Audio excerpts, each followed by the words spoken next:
Hello boys and girls, it's your boy King Jiffy Coats, and we're going to be going into a little bit of a weird one today. I found a game that really tickled my pickles in all the right ways, knew what parts to hit, where to rub the tip, really knew how to handle a mushroom, if you know what I mean. Now there's a few things I want to get out of the gate right away. One, you might be here thinking this is some sort of Postal game, and it has a lot of vibes like Postal, that's why I went with the thumbnail style I did. In my mind, this game is what the Postal Dude was doing in high school. He was just about to graduate, then a zombie apocalypse happened and he just had to deal with it. It works so perfectly for what the Postal guy is and what this game's vibe is going for. Another thing I want to highlight is this game is far from perfect. I want to say out the gate this is not that great of a game, and that's kind of in the same regard as what the Postal games are. They're fantastic for what they are, but are they the best, most fluid, perfect gunplay games to ever exist? No, not even close. Your mother has a better job at figuring out the ecosystem of TikTok than trying to say that this game has good gunplay. I personally would like to think that this is exactly what the Postal Dude was doing. He was living it up, he was peaking in high school,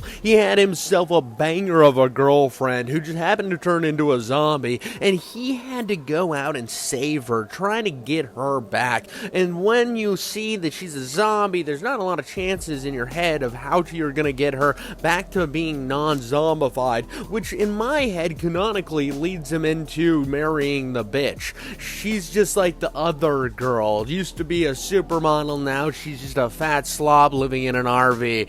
I'll get to the supermodel thing a little bit later, but in my head canon, this is 100% a Postal game. There is something really special about this game, like I was saying. There's something fun about it. I love the fact that you're just a dude trying to save your girlfriend in a goofy zombie apocalypse that's way over the top cartoony. It just really hits the vibe. Now, this game never did get finished. It is 100% right now sitting at kind of an early access phase, or maybe even halfway through the game you kind of end it off, which is very disappointing considering how much fun I had. All the weapon models are insanely gorgeous. I mean, you start out with the nail gun and then you get an upgrade with the nail gun that gives like you this cool 2000s flame skull design. I mean, it's 100% early 2010s aesthetic. I mean, this is around the time that I was getting out of high school, around 2016, 2015, 2013.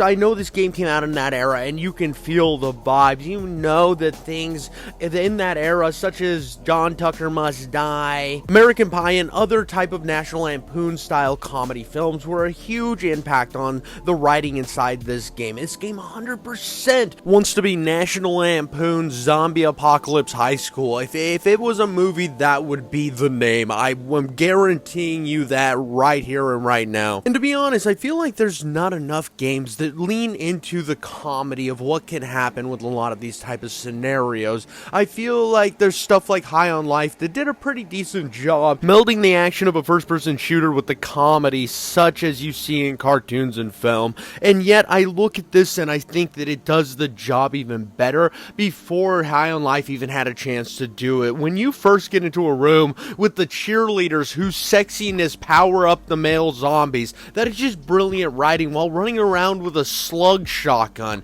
It's literally like a giant squid slug thing and it fires slugs. That's genius. I don't know what it is about all the aesthetics in this huge area and all the little details to design. You got the main character like putting out cringy raps during the middle of him just doing mundane tasks. Your first weapon is a dildo. Come on, guys. They can't get more postal or goofy than that. And you can tell this was 100% made by a bunch of college bros that were like, we want a game with zombies, big tits, and the dean's the bad guy. Like, it goes back into that National Lampoon world. The dean's the bad guy. The caretaker's building a sniper rifle, or at least had the schematics for a sniper rifle, and the parts are laying around the school. So you are going to find all these parts to the sniper rifle so you can eventually try to take out the principal utilizing this high-powered weapon, while all the while killing zombies whose boob physics have more physics than the rest of the entire game. The amount of beautiful polygons added to each layer of their mammary glands is just glorious. I miss big boobs in video games.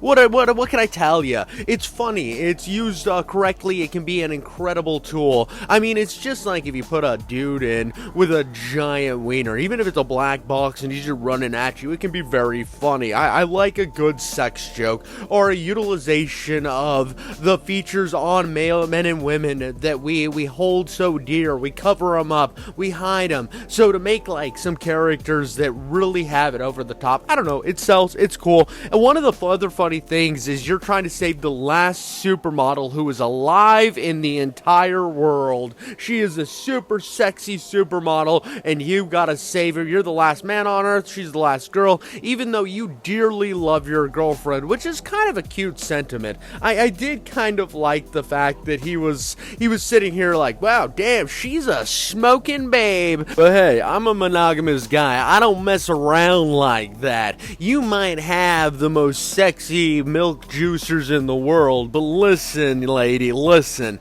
I'm not gonna sit here and let you hypnotize me with those nipples. And out of weapons that you do get throughout the game, the worst one is the sniper rifle. And it's not that the sniper rifle feels very bad, because it does what it's supposed to do, and when you hit something it goes down. The problem is the aesthetic swirl they put on the scope. Now, I get what he's going for. It goes with the art style with the rest of the game. It just makes things a little hard to see when they're all rushing toward where the supermodel is and she's trying to escape and unlock the gate. You're trying to see things when the scope's green, the grass is green, and you're getting a little lost. This was probably the most tedious part of the game for me. I was a little bit upset with the hype was killed. The hype was ruined once I put my hands on that sniper rifle after gaining all the parts. But I did get a funny blowjob joke with the zombie saying, hey, look, your girlfriend's sucking me off. How do you feel about that, champ? Oh, the dean's got his dean penis right in your girlfriend's mouth. And on top of passion that you feel while putting your penis in a woman's mouth, you also get the passion behind every little nick and cranny in this game. You can find chicks just showering, just chilling, and it's kind of a funny, hey, look, there's a zombie apocalypse, but there's just one chick behind glass. She might be a zombie, she might not, but she's showering, so you get that funny National Lampoon shower scene. You got moments where you're seeing like nods to other video games, whether it's Mario or Pac-Man or whatever. You have a bunch of stuff like that, and you can see the passion is painstakingly pushed through every little portion of this game. And I do like the fact that when you meet the supermodel, her whole goal is she's gonna go murder your girlfriend because she wants some of that dick. She wants that dick to hit her clit. She wants that dick to hit her clit. I love that. I just think it's funny. It just works. It's kind of like when the Adam Sandler movie, when the hottest chick in the entire movie wants to bang Adam Sandler, even though his head looks like a rotten egg. And on top of that, our narrator, our main protagonist that we're playing as, the guy with the pink dildo of power, he is still thinking, I'm going to save my girlfriend. Now, where the game actually ends off and everything's fulfilled, you do beat the dean, but you do not save your girlfriend. The game basically leaves us with a fuck all on that front. It basically says, yeah, you figure it out yourself, chief. They could be scissoring themselves to death in a back alley while the zombies kill off the rest of humanity. And trust me, I get you, dear viewer. I understand that you're sitting there thinking, why would I buy a game that's not even finished? And if you're a Postal fan, you will love this. This is definitely a weird Postal extension that you didn't know about, that was made in like Uzbekistan, that you just finally found out about and had to go through like 80 miles of barbed wire just to get a copy of this for your PC. And that's why I presented it as such. I really think that if you put this in your head as canonically a part of the Postal universe, you instantly have verified that this purchase was one of the greatest purchases you could possibly make.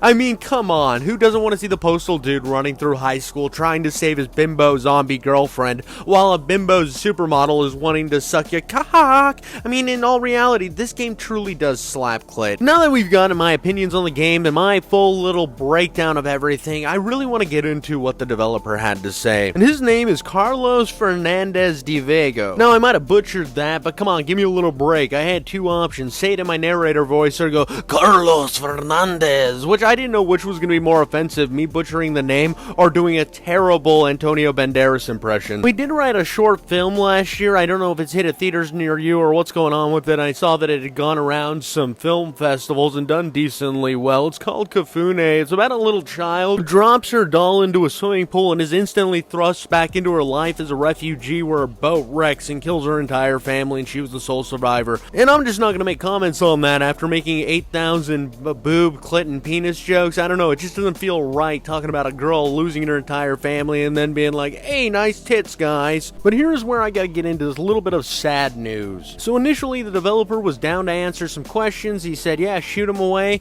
and I gave him all the questions. It took me a few days to respond because I forgot my Instagram password. Got locked out, explained the situation, said these are my questions, and then I waited. A month went by, and then a month and a half, and I was just like, you know what, I don't think he's ever going to reach back out to me, and as of today, he hasn't reached back out to answer those questions. Now, I do appreciate that he even thought about taking the time to talk to a random goonbag he met on the internet. I do appreciate that he even, like, thought about doing it. It just sucks that I never did get the answers that I was looking for, and it kind of puts me in this spot where I had this whole plan of doing this video. I thought I'd reach out to the developer and say, hey, do you want to talk about that edgy thing you did in college? They would say no, it'd be a funny bit, or they would never respond. I still turn it into a funny bit, but it becomes a little more sad when they say they're going to, hey, we're going to let you do the interview, and then they don't do the interview. I'm not putting any shade on the guy. He's obviously got way more important stuff that's actually way more lucrative than some game that he probably did back in college. It just sucks that I'm kind of left with my dick out in the sun here, not really knowing what to do, and I have this giant project here that I've been working on, that I'd paced out, that I had to cut a lot of sections out, and I had to do all this extra shit because he couldn't respond to the few questions I asked, and they weren't even that crazy questions. It was like, was this slightly inspired by Postal? What were your thoughts on the game? Are you ever planning on finishing it? Stuff like that, in that nature. It was kind of going to be a fun little outro thing, going to be a bit of a longer segment. I had even a better end off to the video, but here, sitting at where it sits at, I'm sick of seeing this in my backlog. I'm sick of seeing the situation that I'm constantly waiting, and I hope you at least enjoyed the video. I still think that if you get a chance to go watch this film, it still looks very interesting. You should do that. I haven't gotten around to it myself. I've been very busy, but I hope you at least enjoyed the video. Make sure to let me know with a like and a comment down below, and make sure to subscribe to my channel because I love doing these type of things. I love diving into these games and having the little fun back and forths that I have throughout the editing process to bring you these videos. But until next time, guys, I want to leave you with a laugh and a smile and tell you to stop gooning in the closet.